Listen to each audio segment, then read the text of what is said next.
ये कहानी शुरू होती है जेयोंग से, एक बेहद खतरनाक, चालाक और टॉप लेवल NSI एजेंट। और आज वो अपने अब तक के सबसे खतरनाक मिशन पर आया है, एक ऐसी मूर्ति को तस्करों से बचाने के लिए जिसकी कीमत करोड़ों में है। जॉन्ग ऊपर से पूरी टीम पर नजर रख रहा होता है। तभी उसके सीनियर जॉन का कॉल आता है। जॉन सख्त लहजे में कहता है किसी भी हाल में वो मूर्ति सही सलामत वापस आनी चाहिए। जॉन्ग बस कॉपी दैट कहकर कॉल काटता है, लेकिन तभी गैंग का एक मेंबर उसे देख लेता है। बस फिर क्या, जॉन्ग बिना टाइम वेस्ट किए उसे बिल्डिंग की छत से नीचे फेंक देता है और वो वहीं खत्म हो जाता है। इस हादसे से सारे गैंग मेंबर अलर्ट हो जाते हैं और तभी जेयोंग की शानदार एंट्री होती है। बिल्कुल फिल्मी स्टाइल में गैंगस्टर उस पर टूट पड़ते हैं, लेकिन जेयोंग कोई आम इंसान नहीं है। उसकी मार्शल आर्ट्स की ट्रेनिंग और बिजली जैसी फुर्ती से वो सबको धूल छटा देता है। एक एक करके सारे बदमाश नीचे गिरते हैं, लेकिन तभी एक आदमी मौका पाकर मूर्ति और पैसे लेकर कार में फरार हो जाता है। जॉन्ग फौरन बाइक पर सवार होकर उसका पीछा करता है और यहाँ से शुरू होता है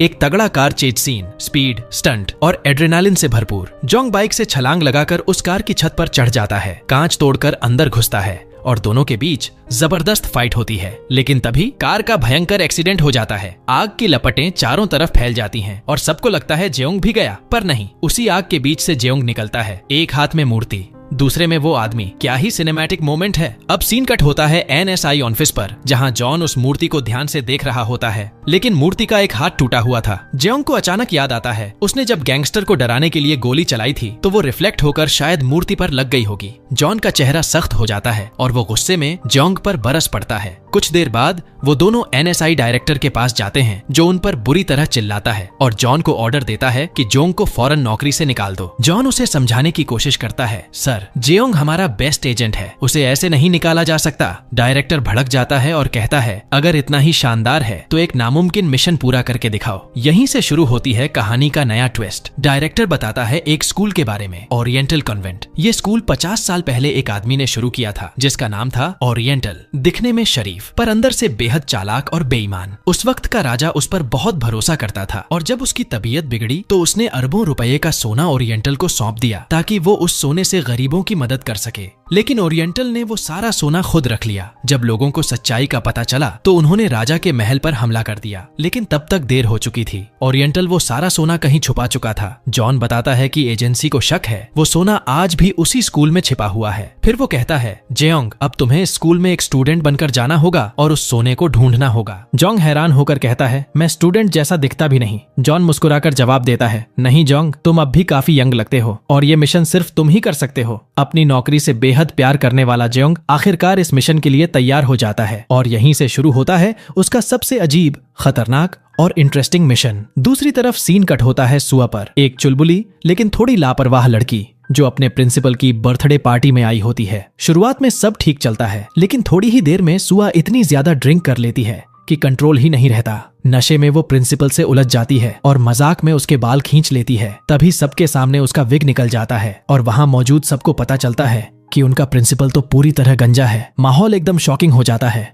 और सुआ टल्ली हालत में वहाँ से निकल जाती है। अब सीन शिफ्ट होता है सुआ की माँ के रेस्टोरेंट पर, जहाँ पहले से जॉन्ग और उसकी टीम बैठकर खाना खा रहे होते हैं। तभी कुछ गुंडे वहाँ आ जाते हैं और सुआ की मॉम से बदतमीजी करने लगते हैं। सुआ बीच में आती है, उन्हें रोकने की कोशिश करती है, लेकिन उल्टा वो लोग उसे ही परेशान करने लगते हैं। और फिर जेयोंग का धांसू एंट्री मोमेंट आता है। वो चुपचाप उठता है और पलक झपकते ही उन सबकी धुलाई कर देता है। उसके मूव्स, उसकी ताकत सब देखकर सुआ दंग रह जाती है। उसके चेहरे पर साफ दिखता है कि वो जॉन्ग से पूरी तरह इम्प्रेस हो चुकी है। फाइट खत्म होते ही जॉन्ग बिना कुछ कहे रेस्टोरेंट से बाहर चला जाता है और तभी कहानी फ्लैशबैक में जाती है जॉन्ग के पास्ट में। दरअसल जेयोंग एक अनाथ लड़का था। बचपन में स्कूल के बच्चे उसे खूब बुली किया करते थे क्योंकि उसके पास कोई परिवार नहीं था। उसके पिता भी एक NSI एजेंट थे जो एक मिशन पर गए थे और कभी लौटकर नहीं आए। उसके बाद जॉन, जो जेयोंग के पिता के साथ काम किया करता था, उसने जेयोंग को अडॉप्ट कर लिया और अपने बेटे की तरह पाला। उसी की देखरेख में जेयोंग बड़ा हुआ और एक दिन खुद NSI एजेंट बन गया। अब अगले दिन जेयोंग के नए मिशन की तैयारी शुरू होती है। टीम उसके लिए फेक आइडेंटिटी, रिपोर्ट कार्ड और स्कूल एडमिशन की पूरी फाइल तैयार करती है। जेयोंग के लिए ये सब बेहद अजीब था क्योंकि वो अपनी स्कूल लाइफ से नफरत करता था, लेकिन मिशन ड्यूटी है तो मना कैसे करता। इसलिए अगले ही दिन वो स्कूल पहुंचता है और वहीं पहले दिन ही उसकी मुलाकात होती है सुआ से। सुआ उसे पहचान लेती है और तुरंत डांटना शुरू करती है। इतनी कम उम्र में शराब पीते हो, शर्म नहीं आती तुम्हें? तुम्हारे पेरेंट्स तुम्हें रोकते नहीं? जोंग बस मुस्कुराता है, माफी मांगता है और अपनी क्लास की तरफ चला जाता है। जैसे ही वो क्लास में एंटर करता है, सबकी नजरें उसी पर टिक जाती हैं। लड़कियां उसकी पर्सनैलिटी देखकर दंग रह जाती हैं और सब उससे बात करने की कोशिश करती हैं, लेकिन जेयोंग किसी को ज्यादा तवज्जो नहीं देता। तभी हमें पता चलता है कि जॉन की बेटी येना भी उसी क्लास में पढ़ती है। क्लास के बाद येना जेयोंग को छत पर बुलाती है और कहती है, प्लीज मेरी शिकायत डैड से मत करना। जोंग मुस्कुराकर वादा करता है और वापस अपनी क्लास में लौट जाता है। स्कूल की छुट्टी होते ही जेयोंग बाहर निकलता है और तभी उसकी नजर एक पुरानी बंद बिल्डिंग पर पड़ती है, जिसके बाहर बड़ा सा बोर्ड लगा होता है, यहाँ आना मना है। जोंग को कुछ अजीब महसूस होता है और वो उस बिल्डिंग के पास जाता है। दरवाजा पर ताला लगा होता है, लेकिन तभी उसकी नजर बिजली के मीटर पर जाती है और वो शॉक्ड रह जाता है क्योंकि वो मीटर अभी भी चल रहा होता है। तभी उसे कुछ बच्चे दिखाई देते हैं जो एक लड़के ली को परेशान कर रहे होते हैं। उनमें से एक लड़का होंगिल जेयोंग को देखकर उसकी तरफ बढ़ता है और उसे भी बुली करने की कोशिश करता है, लेकिन जेयोंग बिना रिएक्ट किए उन्हें इग्नोर कर देता है और क्लास में लौट जाता है। बाद में वो ली से उस बिल्डिंग के बारे में पूछता है, जिस पर ली बताता है कि वो हॉन्टेड बिल्डिंग है। जोंग उसकी बातों को बकवास समझकर छोड़ देता है। रात को घर पहुंचकर जोंग वो पूरी बात अपने बॉस जॉन को बताता है और कहता है, मुझे लगता है उस बिल्डिंग में कुछ तो गड़बड़ है, मैं आज रात वहीं जाकर तलाशी लूंगा। और बस यहीं से शुरू होता है कहानी का एक नया रहस्यमय मोड़। रात के सन्नाटे में मास्क पहने जेयोंग धीरे धीरे उस पुरानी बिल्डिंग के पास पहुंचता है। वो सावधानी से दरवाजा खोलने ही वाला होता है कि तभी पीछे से किसी की आवाज आती है। जोंग पलटता है तो सामने सुआ खड़ी होती है, हाथ में बंदूक लिए। वो सख्त लहजे में कहती है, मास्क उतारो, लेकिन जेयोंग को जैसे ही मौका मिलता है वो एक झटके में सुआ को हल्का सा धक्का देकर वहां से भाग निकलता है। सुआ कुछ समझ पाती उससे पहले ही जेयोंग अंधेरे में गायब हो चुका होता है। दूसरी तरफ सीन कट होता है स्कूल की अध्यक्ष मियोंग जू पर, जो एक आदमी के फ्यूनरल में शामिल होती है। उसकी बातों से साफ झलकता है कि उस आदमी की मौत के पीछे उसी का हाथ है। अगले दिन स्कूल का माहौल तनाव भरा होता है। प्रिंसिपल सुआ पर बरस पड़ते हैं क्योंकि वो पिछली रात उस नकाबपोश आदमी को पकड़ नहीं पाई थी। गुस्से में उसे सजा दी जाती है ढेर सारी फाइलें चेक करने की। सुआ थक चुकी है लेकिन करती है क्योंकि यही उसका फर्ज है। इसी बीच जोंग अब भी उस रहस्यमयी बिल्डिंग पर नजर रख रहा होता है। तभी उसकी नजर पड़ती है मियोंग जू का असिस्टेंट उसी बिल्डिंग के अंदर जा रहा होता है। जेयोंग उसका पीछा करने लगता है, पर तभी सिक्योरिटी गार्ड आकर रास्ता रोक देता है और सख्त लहजे में कहता है, यहाँ आना मना है, वापस जाओ। जेयोंग पीछे हटता तो है, लेकिन तभी उसकी नजर पास की डस्टबिन पर पड़ती है जहाँ से कोई अजीब सी आवाज आ रही होती है। वो झुककर ढक्कन खोलता है और अंदर देखता है कि ली को किसी ने वहाँ पैक कर रखा है। जोंग उसे बाहर निकालता है, हैरान होकर पूछता है, क्यों भाई, तुम इनसे इतना डरते क्यों हो? ली धीरे से कहता है, क्योंकि मेरे पापा नहीं है और सब इसी बात का फायदा उठाते हैं। तभी वहाँ सुआ पहुँचती है और ली की हालत देखकर सवाल करती है, तुम्हारे कपड़े इतने गंदे क्यों हैं? ली झूठ बोल देता है, मैम मैं यहाँ सफाई कर रहा था। सुआ थोड़ा शक करती है लेकिन कुछ कहती नहीं। फिर वो जोंग को अपने ऑफिस में बुलाकर पूछती है, तुम ली को तंग तो नहीं कर रहे थे?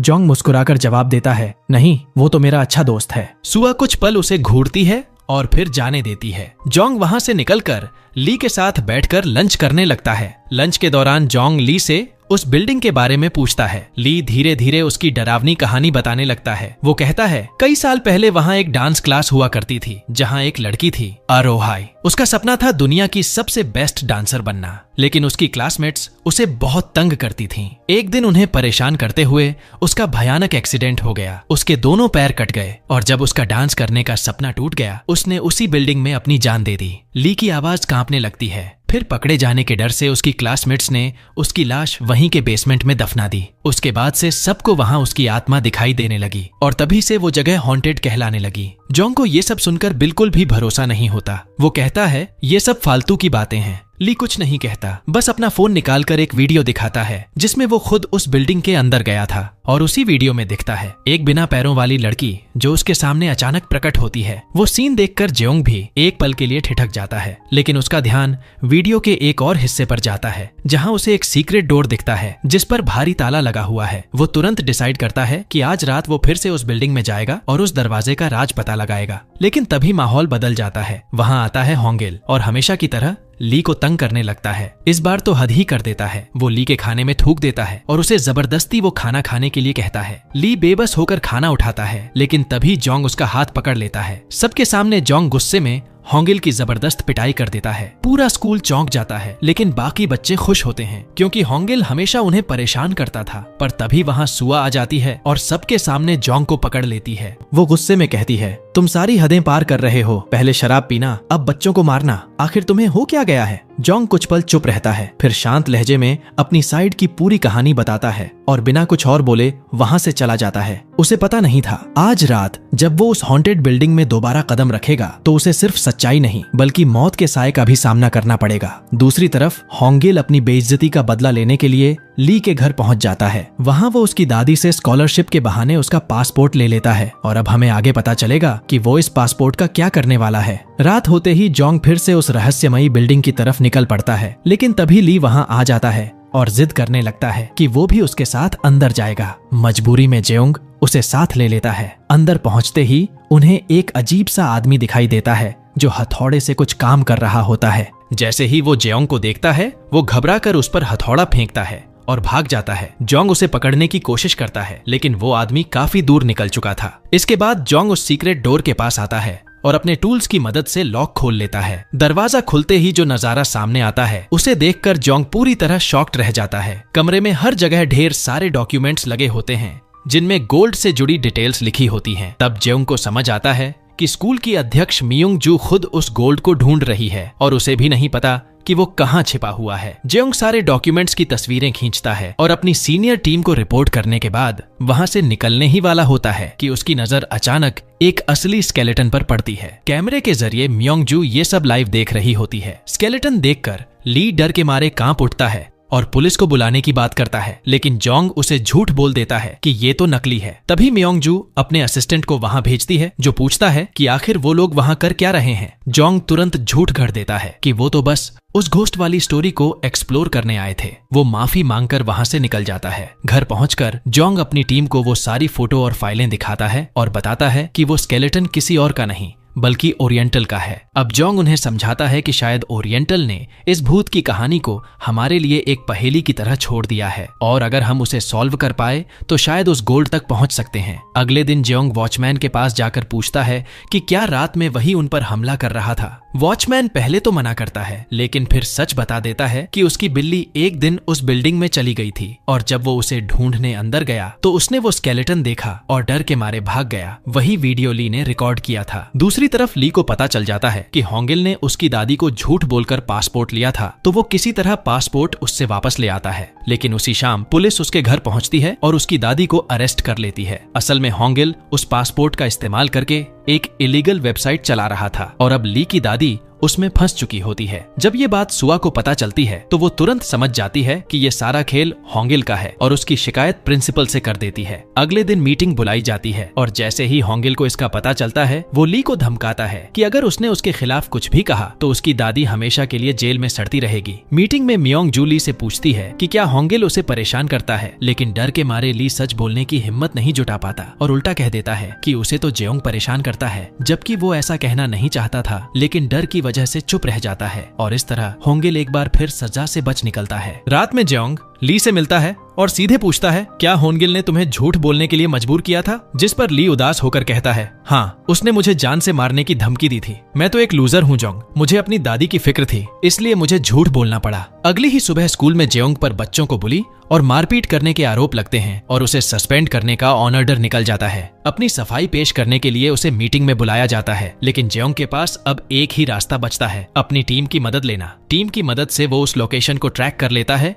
जहां से होंगिल और उसका दोस्त वो इलीगल वेबसाइट चला रहे होते हैं। जोंग वहां पहुंचकर उन्हें रोकता है और कहता है, अब बस बहुत हुआ, मेरे साथ चलो। लेकिन होंगिल का दोस्त उसे बच्चा समझकर मजाक उड़ाने लगता है और अपने आदमियों को उसे पकड़ने का ऑर्डर देता है। पर जोंग कोई आम लड़का नहीं था, वो एक ट्रेन्ड फाइटर था। वो एक ही पंच में वहां के सबसे ताकतवर आदमी को गिरा देता है। उसकी ताकत देखकर सबके चेहरे उतर जाते हैं और वहां मौजूद सारे गुंडे जान बचाकर भाग जाते हैं। होंगिल का दोस्त भी डर के मारे कांप उठता है। जोंग उसे बेहोश करके अपने साथ स्कूल ले आता है और मीटिंग में सबके सामने पेश करता है। फिर वो पूरी सच्चाई खोल देता है कि कैसे होंगिल ने ली को ब्लैकमेल ब्लैकमेल किया, उसकी दादी को फंसाया और खुद उस इलीगल वेबसाइट के पीछे था। मियोंग जू सब सुनकर ली से पूछती है, क्या जोंग सच बोल रहा है? इस बार ली डरता नहीं, आंखों में आंसू लिए वो कहता है, हाँ जोंग सच बोल रहा है, मुझे हमेशा होंगिल ही परेशान करता था। ये सुनकर मियोंग जू तुरंत डिसाइड करती है कि होंगिल को स्कूल से सस्पेंड किया जाएगा। अब कहानी एक नए मोड़ पर आती है। अगले दिन जोंग दूसरी हॉन्टेड स्टोरी के बारे में पता लगाने की कोशिश करता है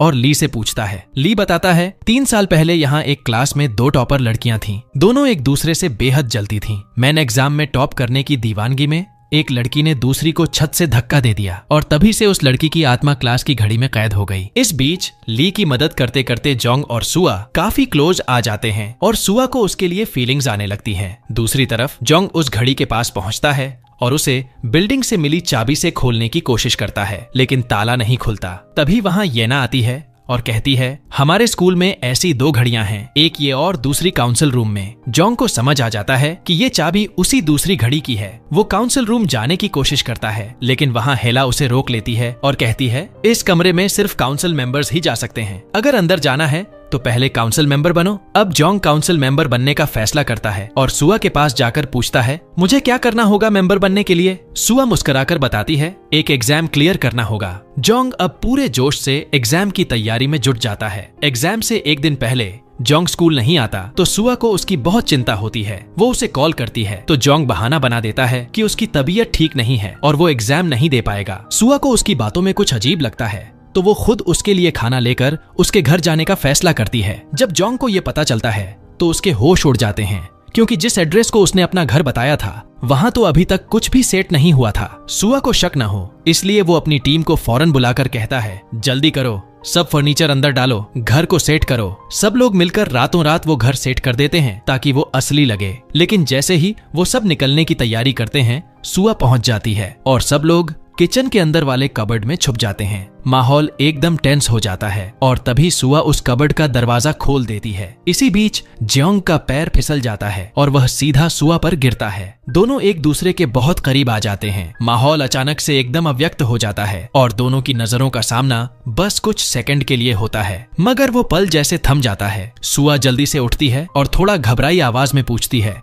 तुम लोग कबर्ड के अंदर कर क्या रहे थे? तो जेओंग की टीम फौरन बहाना मार देती है, हम जेओंग को सरप्राइज देने आए थे। सुआ को बात थोड़ी अजीब लगती है, लेकिन वो ज्यादा कुछ कहे बिना मुस्कुराती है और वहाँ से चली जाती है। सब लोग राहत की सांस लेते हैं। अगले दिन जोंग का एग्जाम होता है। उसने ठीक से पढ़ाई नहीं की होती तो थोड़ा नर्वस होकर एग्जाम देता है। अब अगले दिन सुआ रिजल्ट्स अनाउंस करती है और शॉकिंगली जोंग 10th पोजीशन पर आ जाता है, जबकि येना फिर से टॉप कर जाती है। जोंग को अपनी पोजीशन से ज्यादा इस बात की खुशी होती है कि अब वो ऑफिशियली काउंसिल मेंबर बन गया है। उसी दिन वो काउंसिल रूम में जाकर उस मिस्टीरियस क्लॉक को चेक करने लगता है, लेकिन तभी वहां हेला आ जाती है और जोंग को डिनर के लिए इनवाइट करती है। जोंग के पास मना करने का कोई रीजन नहीं होता तो वो मजबूरन उसके साथ चला जाता है। वहां येना भी मौजूद होती है और डिनर के दौरान हेला की बातों से साफ झलकता है कि वो मन ही मन जेओंग को पसंद करने लगी है। डिनर के बाद हेला घर जाती है, जहां उसकी माँ मियोंग जू उसका इंतजार कर रही होती है। जैसे ही मियोंग जू को पता चलता है कि हेला 2nd पोजीशन पर आई है, वो गुस्से से भर उठती है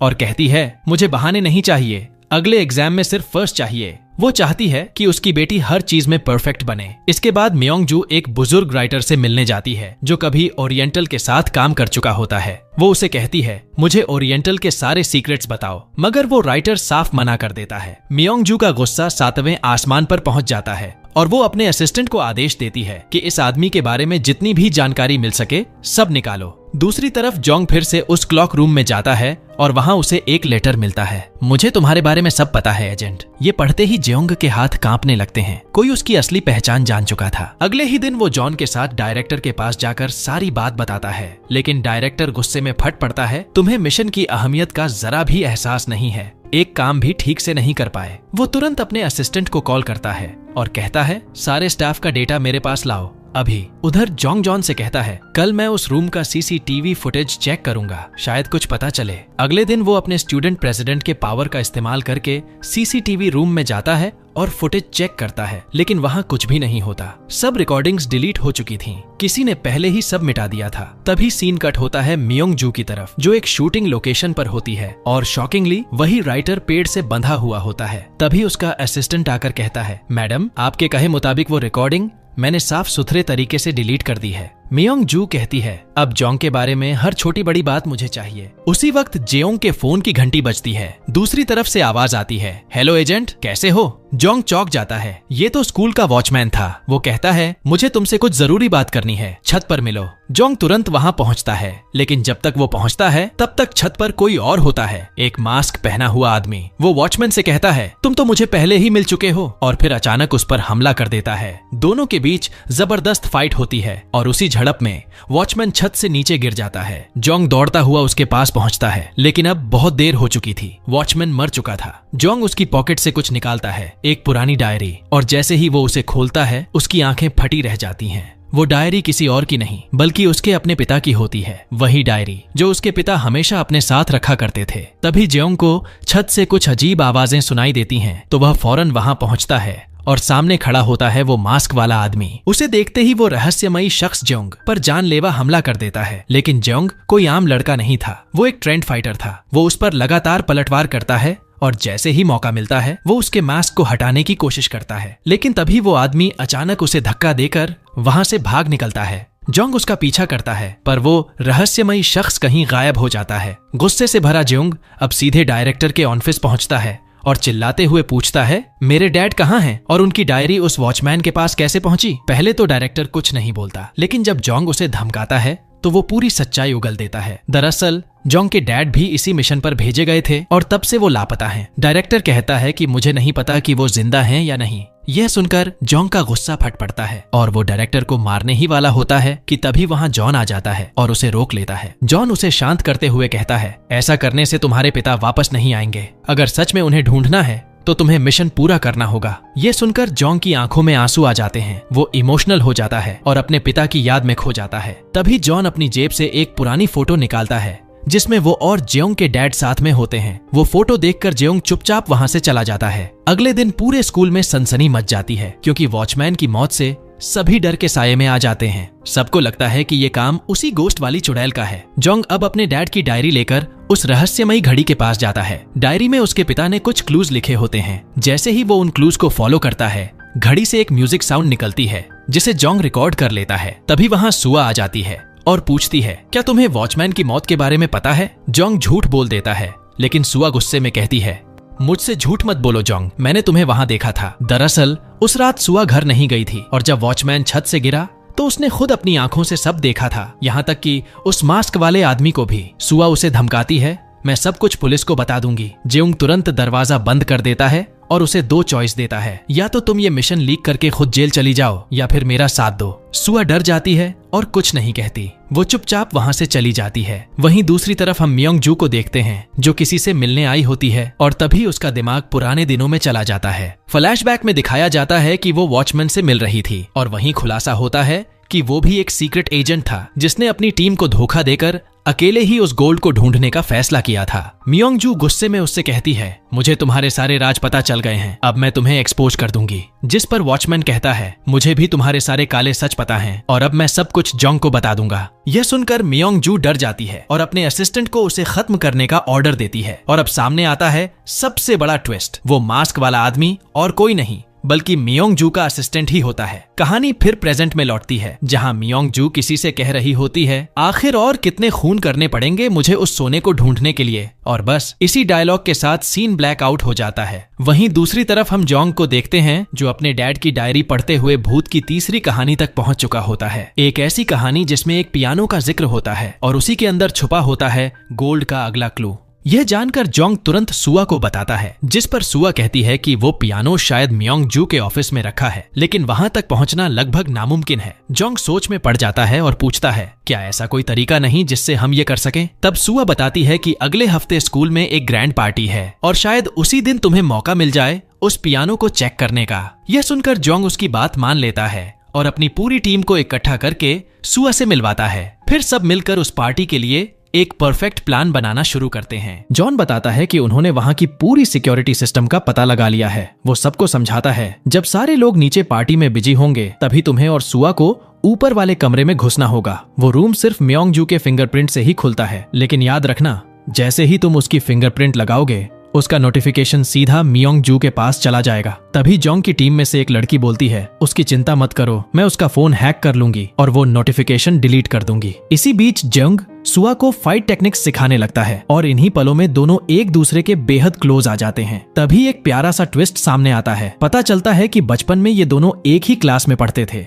लेकिन अब दोनों के नाम बदल चुके हैं, इसलिए एक दूसरे को पहचान नहीं पाए। अब कहानी आती है पार्टी नाइट पर, जहां हर तरफ रोशनी, म्यूजिक और ग्लैमर का माहौल होता है। म्योंग जू अपने ऑफिस में तैयार हो रही होती है और तभी उसे एक कॉल आता है। कॉल देखकर उसके चेहरे पर एक क्रीपी स्माइल फैल जाती है, मानो वो किसी बड़े गेम की प्लानिंग कर रही हो। उधर जोंग और उसकी टीम पार्टी में पहुंचते हैं। एबनी वेटर बनकर अंदर एंट्री लेता है, जबकि जॉन और फातिमा बाहर खड़ी एक वैन से पूरा मिशन कंट्रोल कर रहे होते हैं। पार्टी में जोंग की नजर सुआ पर पड़ती है, जो आज पहले से कहीं ज्यादा खूबसूरत लग रही थी। उसे देखकर जोंग के बचपन की यादें ताजा हो जाती हैं, जब वो दोनों 10 साल के थे और एक दूसरे को प्रपोज किया था। अब प्रेजेंट में सुआ शर्माते हुए पूछती है, मैं कैसी लग रही हूँ? जिस पर जोंग थोड़ा कूल बनते हुए कहता है, हाँ ठीक ठाक लग रही हो। वहीं दूसरी तरफ एबनी, जो पहली बार इतनी बड़ी पार्टी में आया होता है, हर डिश को टेस्ट करने में लगा रहता है। जॉन झल्लाकर कहता है, भाई ध्यान मिशन पर लगा, खाना बाद में खा लेना। तभी वहाँ म्योंग जू आती है, जो सबका वेलकम करती है और एक शार्प और पावरफुल स्पीच देती है, जिससे पूरा हॉल तालियों से गूंज उठता है। इसी बीच जोंग सुआ को एक नेकलेस पहनाता है और कहता है, इसमें कैमरा लगा है, अब जो भी होगा हम सब कुछ देख पाएंगे। फिर वो उसे एक इंजेक्शन देता है और कहता है, अगर कभी इमरजेंसी हो तो इससे अपनी रक्षा कर लेना। इसके बाद म्योंग जू अपने कुछ खास गेस्ट्स और पेरेंट्स को लेकर ऊपर एक सीक्रेट पार्टी के लिए चली जाती है। वहीं दूसरी तरफ हम देखते हैं हेला को, जो हल्के से लंगड़ा कर चल रही होती है। दरअसल हील्स पहनने की वजह से उसके पैरों में जख्म हो गया था। वो वॉशरूम में जाकर उस पर बैंडेज लगाने लगती है। तभी वहां येना आती है और पूछती है, तुम मुझसे इतने दिनों से ठीक से बात क्यों नहीं कर रही हो? हुआ क्या है तुम्हें? हेला गुस्से में फट पड़ती है और कहती है, अपनी औकात में रहो, जितनी जरूरत है उतना ही बोलो। येना उसे शांत करते हुए कहती है, मैं तो बस तुम्हारी मदद करना चाहती थी। लेकिन आज हेला का मूड खराब था। वो गुस्से में आती है और उसे एक जोरदार थप्पड़ मारकर वहां से निकल जाती है। वहीं दूसरी तरफ एबनी आता है और कहता है, अब मैं लाइट बंद करने जा रहा हूँ, तुम्हारे पास सिर्फ 3 मिनट हैं और उसी टाइम के अंदर तुम्हें वो पियानो चेक करके वापस आना होगा। ये कहकर वो सीधे स्विच बोर्ड की तरफ जाता है और पूरी बिल्डिंग की लाइट बंद कर देता है। अंधेरे का फायदा उठाकर जोंग और सुआ रूम के बाहर पहुंच जाते हैं और पासवर्ड डालने की कोशिश करते हैं, लेकिन रूम अनलॉक ही नहीं होता। तभी अचानक लाइट वापस आ जाती है। इस पर जॉन इबेनी से कहता है, तुमने तो 3 मिनट कहा था, ये तो मुश्किल से 1 ही मिनट हुआ। मिशन फेल होता देख एबनी झट से एक्टिंग मोड में चला जाता है। वो सिक्योरिटी गार्ड के पास पहुंचकर गुस्से में कहता है, तुम लोगों की लापरवाही की वजह से अंधेरे में मेरा पैर फिसल गया, देखो मेरी हड्डियां टूट गई हैं। और सबका ध्यान अपनी तरफ खींचने लगता है, पर गार्ड उसे नजरअंदाज करके आगे बढ़ने लगते हैं। तभी वहां लीना आती है और दोनों मिलकर उन्हें डिस्ट्रैक्ट करने लगते हैं। उधर जोंग और सुआ अब भी रूम खोलने की कोशिश में लगे रहते हैं। तभी कई गार्ड वहां पहुंच जाते हैं और उन पर अटैक कर देते हैं। लेकिन इस बार जोंग किसी हीरो से कम नहीं दिखता। वो गार्ड्स की जमकर पिटाई कर देता है और सुआ भी उसका साथ बखूबी देती है। दोनों मिलकर सबको नीचे गिरा देते हैं। फिर जोंग जबरदस्ती लॉक तोड़कर अंदर जाता है और वहां रखी फाइल को देखता है। वो फाइल खोलकर चेक करने लगता है, लेकिन उसे कुछ समझ नहीं आता। तभी उसकी नजर पड़ती है पियानो पर, जिसकी एक की काम नहीं कर रही होती। उसी वक्त जॉन कहता है, जोंग तुम्हारा टाइम खत्म हो गया है, अब एंट्री कोड डिलीट करके जल्दी बाहर निकलो। लेकिन जैसे ही जोंग उस फाइल को देखता है, वो पूरी तरह शॉक में रह जाता है, क्योंकि उस फाइल में उसकी सारी पर्सनल इंफॉर्मेशन होती है। लिखा होता है कि वो एक सीक्रेट एजेंट है। उसके सारे मिशन, सारी डिटेल्स वहां मौजूद होती हैं। वो सोच में पड़ जाता है, म्योंग जू को हमारे बारे में इतनी डिटेल में कैसे पता चला? सुआ उसे बाहर चलने को कहती है तो मजबूरन जोंग वहां से निकल पड़ता है। लेकिन अब उसके दिमाग में सिर्फ एक बात घूम रही होती है कि उसकी टीम में कोई एक ट्रेटर है जो सारी इंफॉर्मेशन म्योंग जू तक पहुंचा रहा है। रास्ते में सब कार में होते हैं। जॉन नोटिस करता है कि जोंग बहुत परेशान लग रहा है। पूछने पर भी वो कुछ नहीं बताता और घर पहुंचकर गाड़ी से उतर जाता है। वहीं सुआ अपने घर जाकर उस पहेली को सॉल्व करने में लग जाती है। कई कोशिशों के बाद भी उसे कोई क्लू नहीं मिलता। थककर वो एक आखिरी बार कोशिश करती है। इस बार वो अपने स्कूल के नेशनल एंथम को पियानो ट्यून से जोड़ती है और तभी उसे एक बड़ा क्लू मिल जाता है। खुशी से झूमती हुई वो तुरंत जेयोंग को कॉल करती है, लेकिन वो अब भी म्योंग जू की ऑफिस वाली बात को लेकर परेशान रहता है। इसलिए कॉल इग्नोर कर देता है। हार न मानते हुए सुआ खुद उसके घर के पास वाले स्टोर पर पहुंच जाती है, जहां उसे जोंग मिल जाता है। वो उसे वो पेपर देती है जिसमें उसने क्लू ढूंढा था। बातों बातों में जेयोंग कह देता है, तुम मेरी बचपन की दोस्त हो, और फिर उसे उसके चाइल्डहुड नेम से बुला देता है। ये सुनकर सुआ सन्न रह जाती है और गुस्से में कहती है, तो तुम ही हो वो इंसान जिसने मेरा दिल तोड़ा था।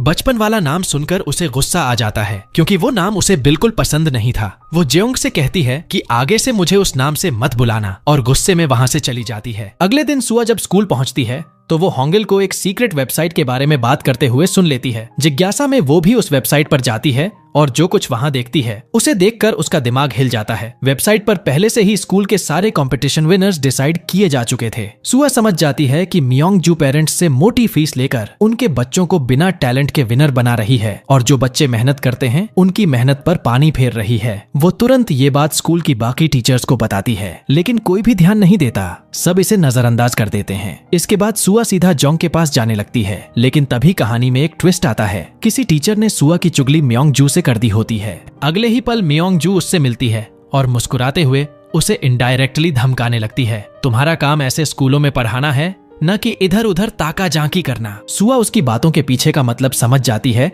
और बिना कुछ बोले वहां से निकल जाती है। इसके बाद वह जोंग के पास पहुंचती है और कहती है, मुझे तुम्हारी मदद चाहिए, मैं मियोंग जू को एक्सपोज करना चाहती हूँ। वो बच्चों के भविष्य के साथ खेल रही है, लेकिन जोंग बिल्कुल ठंडे अंदाज में जवाब देता है, मुझे अपना मिशन पूरा करना है, तुम इसे खुद ही हैंडल कर लो। ये सुनकर सुआ टूट जाती है, पर हार नहीं मानती। वो खुद ही स्कूल से सारे सबूत इकट्ठा करने लगती है। उधर दूसरी तरफ जेयोंग मियोंग जू की कार में ट्रैकर फिट कर देता है। फिर वो लाइब्रेरी में येना से मिलने जाता है, जो आने वाले स्कूल कंपटीशन के लिए दिन रात मेहनत कर रही होती है। उसे देखकर जेयोंग को अफसोस होता है, क्योंकि उसे पता था कि इन कंपटीशंस के विनर्स तो पहले से ही डिसाइड किए जाते हैं। उसे येना के लिए बुरा लगता है कि उसकी सारी मेहनत बेकार चली जाएगी। घर आकर वो ट्रैकर के जरिए मियोंग जू की कार की लोकेशन चेक करता है और पता चलता है कि वो होंगिल के पिता से मिलने गई है। दोनों की बातचीत में साफ सुनाई देता है, सुआ को उस वेबसाइट का पता चल गया है, इसलिए हमने उसे ब्लॉक कर दिया है। अब कोई भी उसे एक्सेस नहीं कर सकता। और वहीं से जोंग को एक और बड़ा राज पता चलता है। मियोंग जू का असली सपना इस दुनिया की सबसे बड़ी स्कूल ऑर्गेनाइजेशन बनाना है। इसके लिए उसे ढेर सारा पैसा चाहिए, और इसी वजह से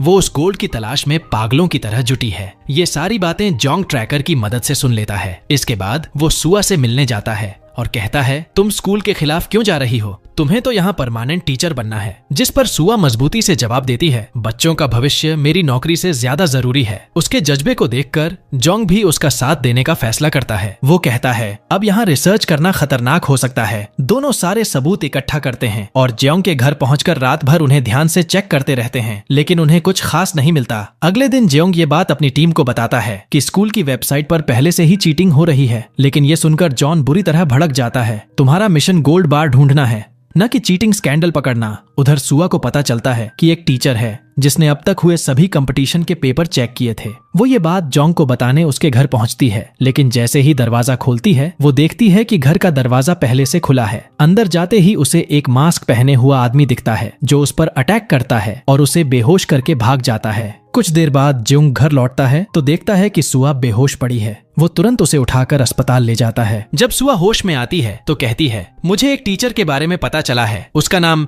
जीवन है और वही इस घोटाले का मास्टरमाइंड है। इस पर जोंग कहता है, तुम अभी आराम करो, मैं इस बारे में पता लगाऊंगा। उसी समय एबनी का कॉल आता है, जो डीएनए तुम्हारे घर से मिला था वो जीवन नाम के टीचर से मैच कर गया है। यह सुनकर जोंग समझ जाता है कि जीवन को किसी ने भेजा था, और वो कोई और नहीं मियोंग जू ही थी, जिसने उसे जोंग के पिता की डायरी चुराने के लिए भेजा था। अब जेयोंग सीधे जीवन से मिलने जाता है और कहता है, अगर जेल नहीं जाना चाहते तो मियोंग जू के खिलाफ बयान दो। वो उसे पकड़कर अपने सेफ हाउस में ले जाता है और इसकी जानकारी जॉन को देता है। मैं अब घर जा रहा हूँ और जीवन हमारे सेफ हाउस में है। ये कहकर वो कॉल काट देता है, लेकिन सच में घर नहीं जाता। वो वहीं जॉन का इंतजार करने लगता है, पर रात बीत जाती है और जॉन वहां आता ही नहीं। अगले ही दिन कहानी में आता है एक बड़ा ट्विस्ट। जीवन पुलिस के सामने मियोंग जू के खिलाफ बयान दे देता है और तुरंत ही वो अरेस्ट हो जाती है। इसके बाद जोंग सीधा जॉन से मिलने जाता है और कहता है, मैंने आप पर शक किया था, सॉरी। जिस पर जॉन मुस्कुराते हुए जवाब देता है, हम सब एक ही फैमिली हैं और तुम्हारा शक करना भी गलत नहीं था। उधर स्कूल में सुआ को सब लोग शाबाशी देते हैं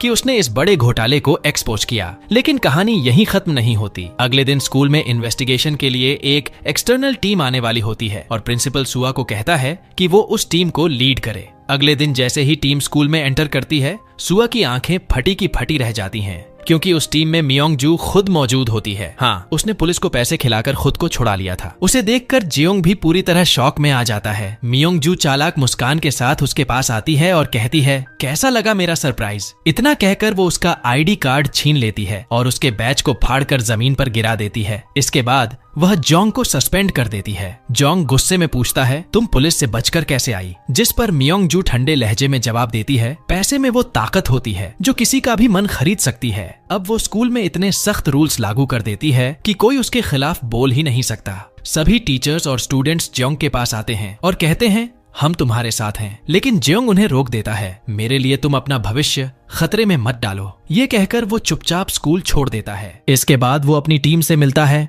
और पूरी सिचुएशन बताता है। तभी अचानक एजेंसी के टॉप ऑफिसर्स वहां रेड डाल देते हैं और जॉन को जबरदस्ती कस्टडी में ले जाते हैं। जोंग रोकने की कोशिश करता है लेकिन कोई उसकी नहीं सुनता। उसी वक्त मियोंग जू का कॉल आता है, कैसा लगा मेरा दूसरा सरप्राइज? और अगर अब मेरे काम में टांग अड़ाई तो अंजाम बुरा होगा। और वो कॉल काट देती है। गुस्से और बेबसी में जोंग सुआ से मिलने पहुंचता है। सुआ उसे हिम्मत देती है, अब तुम्हें अपना मिशन पूरा करना ही होगा, पीछे हटने का वक्त नहीं है। दोनों मिलकर अगले क्लू की तलाश में जुट जाते हैं। घंटों मेहनत करने के बाद आखिरकार उन्हें जवाब मिल ही जाता है। वो गोल्ड और कहीं नहीं बल्कि ओरिएंटल की मूर्ति के अंदर छिपा है। अगले दिन जियोंग सुआ की मदद से डिलीवरी बॉय बनकर स्कूल में घुसता है और उस मूर्ति को गौर से देखने लगता है। तभी सुआ गलती से उस मूर्ति को टच करती है और देखते ही देखते उसका आधा हिस्सा घूमने लगता है। जोंग समझ जाता है, हाँ सोना यही है। लेकिन तभी अचानक स्कूल का प्रिंसिपल वहां आ जाता है। हेलमेट पहने होने की वजह से वो जियोंग को पहचान नहीं पाता और सुआ चतुराई से उसे वहां से भगा देती है। उधर दूसरी तरफ मियोंग जू गोल्ड डिटेक्टर मशीन लेकर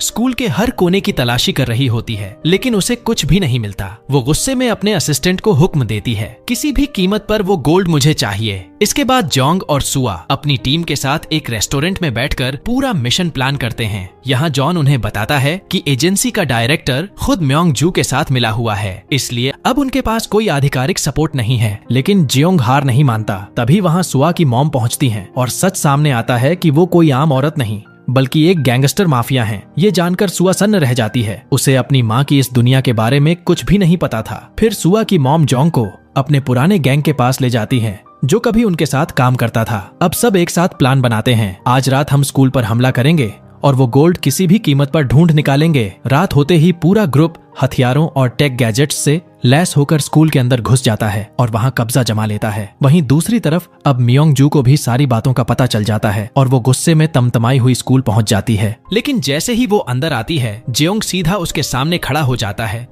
और सख्त लहजे में कहता है, ये एजेंसी की ऑफिशियल कार्रवाई है और अगर तुम बीच में आई तो मैं तुम्हें सीधा जेल में डाल दूंगा। यह सुनकर मियोंग जू आग बबूला हो जाती है और तुरंत डायरेक्टर को कॉल लगाती है, पर फोन उठाती है फैटिमा, जो ठंडे स्वर में बोल देती है, सॉरी डायरेक्टर बिजी हैं। यह सुनकर मियोंग जू का गुस्सा और बढ़ जाता है। उधर जोंग उस मूर्ति के पास जाता है और उसे घुमाता है। तभी नीचे एक सीक्रेट बेसमेंट का रास्ता खुल जाता है। वो नीचे उतरता है पर बेसमेंट पूरी तरह खाली होता है। तभी उसकी नजर एक पुराने स्केलेटन पर पड़ती है और उसी पल उसका दिल टूट जाता है। वो फूट फूट कर रोने लगता है क्योंकि उस स्केलेटन के हाथ में वही घड़ी होती है जो जोंग ने बचपन में अपने डैड को गिफ्ट की थी। ये सीन पूरा माहौल भावनाओं से भर देता है। कहानी अब प्रेजेंट में लौटती है जहां मियोंग जू अपने गुंडों की पूरी फौज के साथ स्कूल पहुंचती है। वो जॉन से कहती है, अगर जिंदा रहना है तो मेरे रास्ते से हट जाओ, और ये कहकर वो अंदर घुस जाती है सीधे उस सीक्रेट रूम में। लेकिन वहां पहुंचकर उसे शॉक लग जाता है, सोना गायब था। गुस्से में वो चिल्लाती है और सोचती है कि जरूर जियोंग ने सारा गोल्ड पहले ही निकाल लिया है। दूसरी तरफ जियोंग अपने पिता के स्केलेटन को घर लेकर आता है। पूरे शहर में माहौल भारी हो जाता है। सब लोग उसके पिता की फ्यूनरल में आते हैं और उसे दिलासा देने की कोशिश करते हैं। लेकिन जियोंग के मन में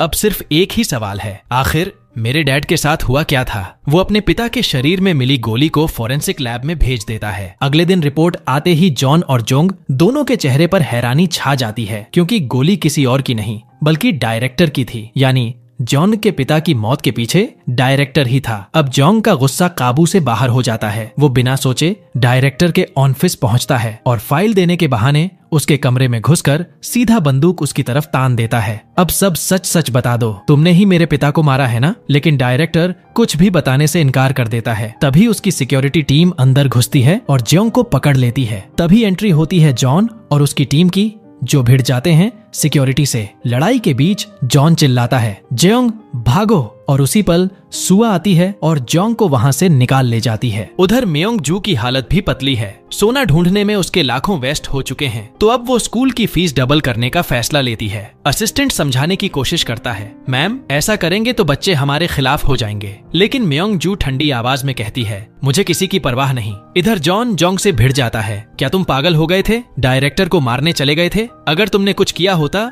तो सब खत्म हो जाता। जोंग जवाब देता है, मैं उसे मारने नहीं, सच जानने गया था। फिर वो बताता है कि उसने डायरेक्टर का फोन हैक कर लिया है। अब वो जिससे भी बात करेगा, जहां भी जाएगा, सब कुछ मुझे पता चलेगा। सीन कट होता है और हम देखते हैं मेयोंग जू और डायरेक्टर आमने सामने गुस्से में बहस करते हुए। डायरेक्टर चिल्लाता है, तुम ही ने सब गड़बड़ की है। याद है 20 साल पहले तुमने ही जेओंग के पिता को गोली मारी थी और अब इल्जाम मुझ पर डाल रही हो। जोंग जो ये सब सुन रहा होता है हिल जाता है। कहानी अब 20 साल पीछे चली जाती है, जहां हम देखते हैं जोंग के पिता जो डायरेक्टर से मिलने आए होते हैं। तभी मेयोंग जू आती है और उनसे गोल्ड के बारे में पूछती है, लेकिन वो शांति से जवाब देते हैं, यहाँ कोई गोल्ड नहीं है, ये सब अफवाहें हैं। पर मेयोंग जू को उनकी बातों पर जरा भी भरोसा नहीं होता। गुस्से में वो बंदूक निकालती है और उन पर गोली चला देती है। घायल जेओंग के पिता वहां से किसी तरह भागते हैं और ओरिएंटल की उस मूर्ति तक पहुंच जाते हैं। जैसे ही वो मूर्ति को घुमाते हैं, नीचे तहखाने का रास्ता खुलता है। वो अंदर जाते हैं और वहीं आखिरी सांस लेते हैं। इस एक पल में कहानी पूरी तरह बदल जाती है और अब जेओंग के सामने सिर्फ एक ही मिशन बचा है, अपने पिता की मौत का सच सबके सामने लाना।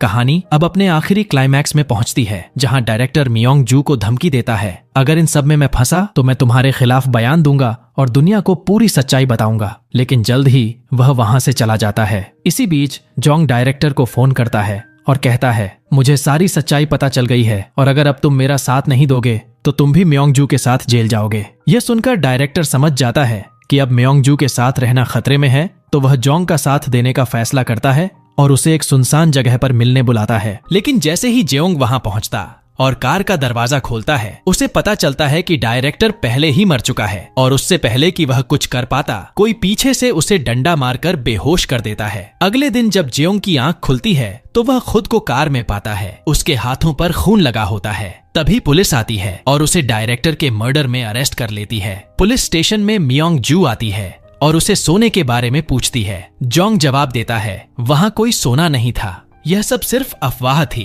पर मेयोंग जू को उस पर भरोसा नहीं होता और धमकी देती है, अगर मुझे कल तक सोना नहीं मिला तो तुम जिस से प्यार करते हो मैं उन सभी को जान से मार डालूंगी। पुलिस उसे कोर्ट ले जाने लगती है, लेकिन जोंग मौके का फायदा उठाकर वहां से भाग निकलता है। घायल होने के बावजूद वह सुआ को बुलाता है और दोनों उसके घर चले जाते हैं। अगले दिन जोंग अपने घर पहुंचता है और एक पेन ड्राइव ढूंढता है जिसमें उसने अब तक मेयोंग जू के खिलाफ सभी सबूत जमा किए थे। साथ ही रिकॉर्डिंग भी थी जिसमें मेयोंग जू और उसका असिस्टेंट डायरेक्टर को मारने की साजिश रच रहे थे। Jong pen drive police commissioner को दिखाता है और कहता है, अगर तुम अब मेरा साथ नहीं दोगे तो तुम भी मेयोंग जू के साथ जेल जाओगे। मजबूरन कमिश्नर को उनका साथ देना पड़ता है और मेयोंग जू के खिलाफ अरेस्ट वारंट जारी हो जाता है। जोंग स्कूल पहुंचता है और मेयोंग जू को अरेस्ट करने जाता है। मेयोंग जू अब पूरी तरह फंस चुकी होती है, लेकिन वह अपने आप को और स्कूल को नष्ट करने का फैसला करती है। हॉल में स्टूडेंट्स को इकट्ठा करके गैसोलीन डाल देती है और लाइटर पकड़कर धमकी देने लगती है। तभी उसकी बेटी हेला आती है